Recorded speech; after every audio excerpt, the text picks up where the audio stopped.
In the Beginning by Dr. Walt Brown.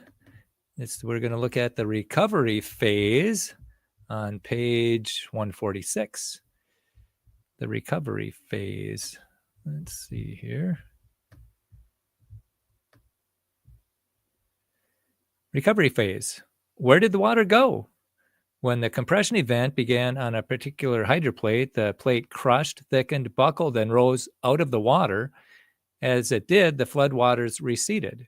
Simultaneously, the upward surging subterranean water was choked off as the plate settled onto the subterranean chamber floor.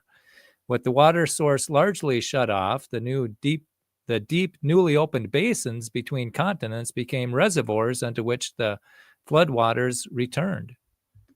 As you will recall, the floor of the subterranean chamber was about 60 miles below the Earth's surface. Consequently, a few centuries after the flood, sea level was much lower than it is today. This provided land bridges between continents, allowing animal and human migration for perhaps several centuries. Draining floodwaters swept vegetation, its attached bacteria and sediments onto the new ocean floors. There, the bacteria fed on the vegetation and produced methane. Much of this methane was combined with cold, deep ocean waters to become vast amounts of methane hydrates along coastlines. Floodwaters draining down steep continental slopes eroded deep channels called submarine canyons. They are now on the ocean floor, but downstream of today's major rivers. After the flood, the hydroplates rested on portions of the former chamber floor, and oceans covered most other portions. Because of the thickening hydroplates applied great pressure to the floor, because the thickened hydroplates applied greater pressure to the floor than did the water, the hydroplates slowly sank into the chamber floor, the mantle over the centuries, lifting other parts of the deep ocean floor and raising sea level. Imagine covering half of a waterbed with a cloth and the other half with a thick metal plate. The sinking plate will lift the cloth. As sea level rose in the centuries after the flood, animals were forced to higher ground and were sometimes isolated on islands far from present continental boundaries. Classic examples of this are finches and other animals Charles Darwin found on the Galapagos Islands, 650 miles off the coast of Ecuador. Today, those islands are the only visible remnants of a submerged South American peninsula.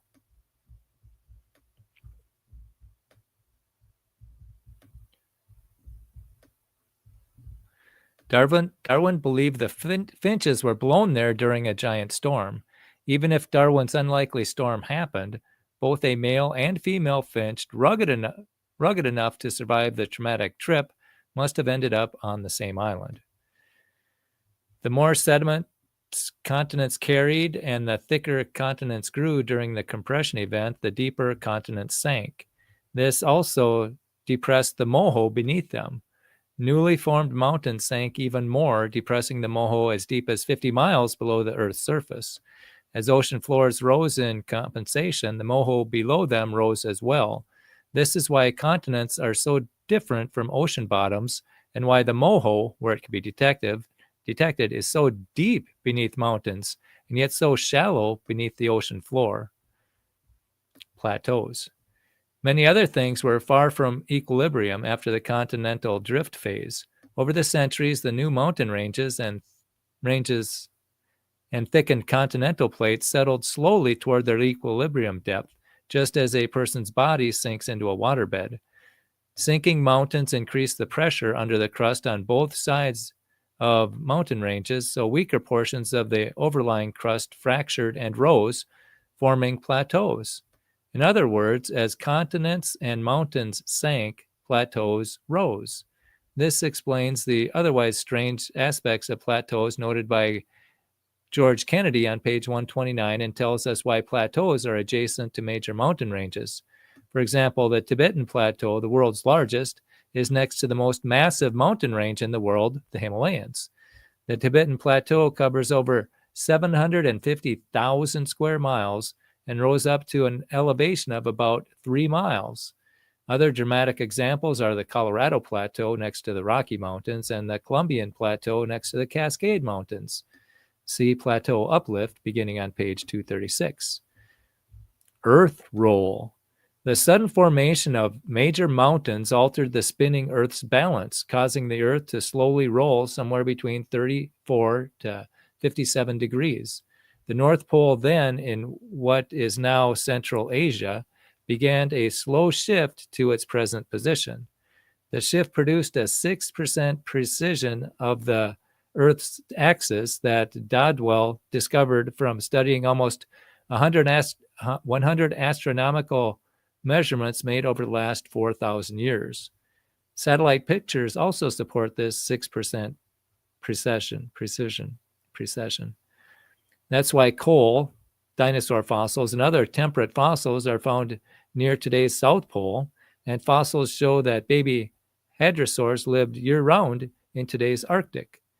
Many researchers have also discovered vast dinosaur and mammoth remains inside the Arctic Circle. All were at temperate latitudes before and during the flood, but rolled to their present latitudes after the flood. The direction and magnitude of the roll are also shown by fossils found inside the Arctic Circle of animals and plants that today live at specific latitudes. Remains of a camel, horse, beaver, bear, badger, shrew, wolverine, rabbit, and considerable temperate vegetation are also found on Canada's Ellesmere Island inside the Arctic Circle. Today, these animals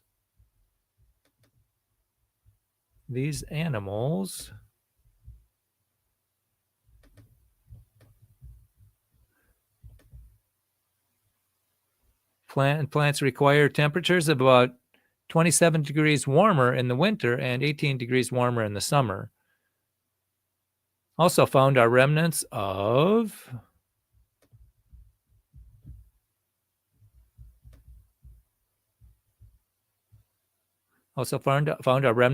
large lizards, constrictor snakes, tortoises, alligators, tapirs, and flying lemurs, now found only in Southeast Asia. Isotopic studies of the cellulose and redwood trees on Axel Heiberg Island, just west of Ellesmere Island, show that they grew in a climate similar to that of today's coastal forests of Oregon, 35 degrees farther south in latitude. Ellesmere Island and Axel Heiberg Island may have the largest known contrast between current temperatures and inferred ancient temperatures based on fossils. Both islands straddle the 85th degree west longitude. Therefore, regions near this longitude experienced large northward shifts after the flood. On the opposite side of the Earth, the pre-flood North Pole rolled south near 95 degree east latitude, while points along 85 degree west longitude, including today's North Pole, rolled to the north. Also implied is a roll of at least 34 degrees. Physics and geology and biology give a similar picture.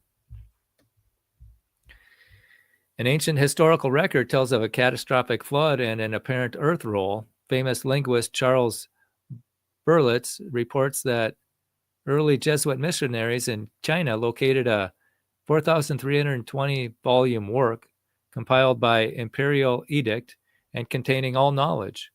It states, "The earth was shaken to its foundations.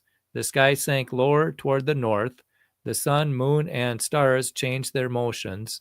The earth fell to pieces, and the waters in its bosom rushed upward with violence and overflowed the earth. Man had rebelled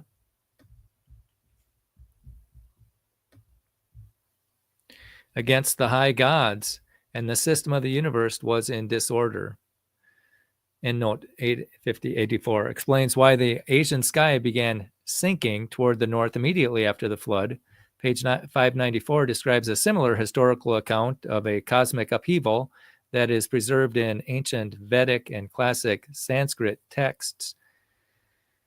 David Warner Matheson, in his book, The Matheson Corollary, documents other historical records and monuments showing that cultures worldwide were apparently aware of the temporary earth roll by precisely tracking what must have been startling changes in star movements in the years after the flood, observers appear to have calculated the rate at which the equinox precesses in Earth's orbit around the sun, about 1 degree every 72 years. Today, few can make that measurement, even those who understand the term, the precession of the equinoxes. Canyons. Drainage of the waters that covered the earth left every continental basin filled to the brim with water. Some of these post-flood lakes lost more water by evaporation and seepage than they gained by rainfall and drainage from higher elevations. Consequently, they shrank over the centuries. A well-known example was former Lake Bonneville, part of which is now the Great Salt Lake. Through rainfall and drainage from higher terrain, other lakes gained more water than they lost. Thus, water overflowed each lake's rim at the lowest point on the rim. The resulting erosion at that point on the rim allowed more water to flow over it. This eroded and the cut in the rim even deeper and caused much more water to cut it faster.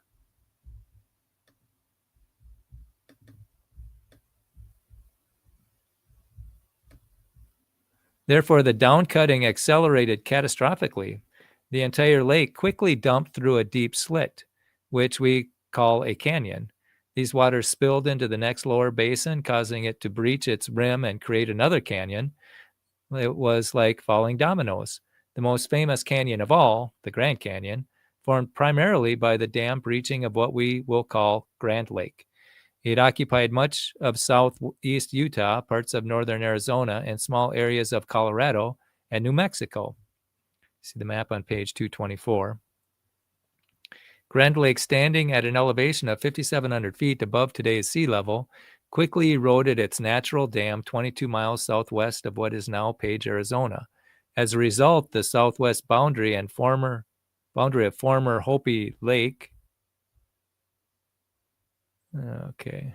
As a result, the northwest boundary of former Hopi Lake, elevation 5,950 feet, was eroded, releasing its waters that occupied the present valley of the Little Colorado River. With thousands of large, high lakes after the flood, many other canyons were carved, like Lake California, filling the Great Central Valley of California, carved a canyon, now filled with sediments, under what is now the Golden Gate Bridge in San Francisco. The Strait of Gibraltar was a breach point as the rising Atlantic eventually spilled eastward into the Mediterranean basin. The Mediterranean Sea, in turn, spilled eastward over what is now the Bosporus and Dardanelles, forming the Black Sea. Prediction 5. The crystalline rock under Gibraltar, the Bosporus and Dardanelles, and the Golden Gate Bridge will be found to be eroded in V-shaped notches. This prediction, first published in 1995, was confirmed before the Bosporus and the Dardanelles in 1998, and for Gibraltar in 2009 and 2018. Earthquakes. The flood produced great mass imbalances on Earth. Today, these imbalances cause earthquakes. Continents crushed, buckled, thickened, and loaded with sediment sank into the mantle and lifted ocean floors. Mountain ranges sank into the mantle and raised plateaus. Shifting material within the Earth is the root cause of earthquakes and slow shifting of continents. Both phenomena have been misinterpreted as supporting plate tectonics. The next chapter will explain this in greater detail. The Ice Age. As mentioned on page 126, the Ice Age requires cold continents and warm oceans. Indeed, even the Arctic Ocean was a warm 73 degrees soon after the mid-oceanic ridge formed. While standard climate models, even making use of liberal assumptions, fail to explain this discovery. The flood does.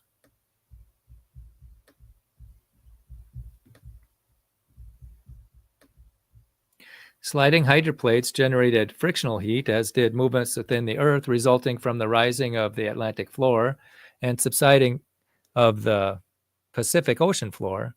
Floods of lava spilled out, especially into the Pacific Ocean, became vast reservoirs of heat that maintained elevated temperatures in certain ocean regions for centuries. The ultimate and first El Niño. Warm oceans produced high evaporation rates and heavy cloud cover. Air temperature drops about 3.5 degrees for every 1,000 feet of elevation. Therefore, after the flood, the elevated continents and lower sea level produced colder continents.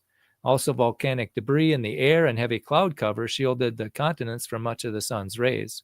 Finally, lower sea levels meant warmer oceans. At high latitudes and elevations, such as the newly elevated and extremely high mountains, this combination of high precipitation and low temperatures produced immense snowfalls, perhaps 100 times those of today. Large temperature differences between the cold land and the warm oceans generated high winds and rapidly transported moist air up onto the elevated cool continents where heavy snowfall occurred, especially over glaciated areas. As snow depths increased, glaciers flowed downhill in periodic spurts, much like an avalanche. During summer months, rain caused some glaciers to melt partially and retreat, marking the end of that year's ice age. Now that the continents, thickened by the compression event and temporarily elevated, have sunk into the mantle, and the heat produced by the flood was dissipated, the ice ages are ending. Yes, the Earth is slowly warming.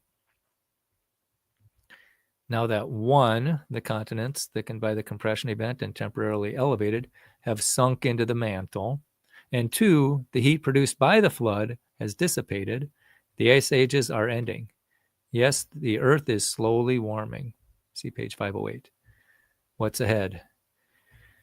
25 major interrelated mysteries have been briefly described and solved. Each of the next 8 chapters will examine one of these mysteries in detail: ocean trenches, earthquakes, and the Ring of Fire, strata and layered fossils, the Grand Canyon, limestone, frozen mammoths, comets, asteroids, and meteors, and finally, Earth's radioactivity. Each chapter will contrast the hydroplate theory with all leading explanations and will add a surprising new dimension to the hydroplate theory and to the flood's destructiveness. As you read these chapters, keep in mind that all the theory's details and events were consequences of only 3 assumptions, explained on page 134, and the laws of physics. The 3 assumptions, and then there's plenty of reference notes. Oh boy, lots and lots of references. Yeah, very well referenced. Okie doke. So thank you for joining. And this again was Dr. Walt Brown. And we went through the recovery phase of the flood and saw how plateaus and canyons and the ice age all come after the flood. So again, this is Dr. Walt Brown's book in the beginning, and you can get it at get it at hpt.rsr.org.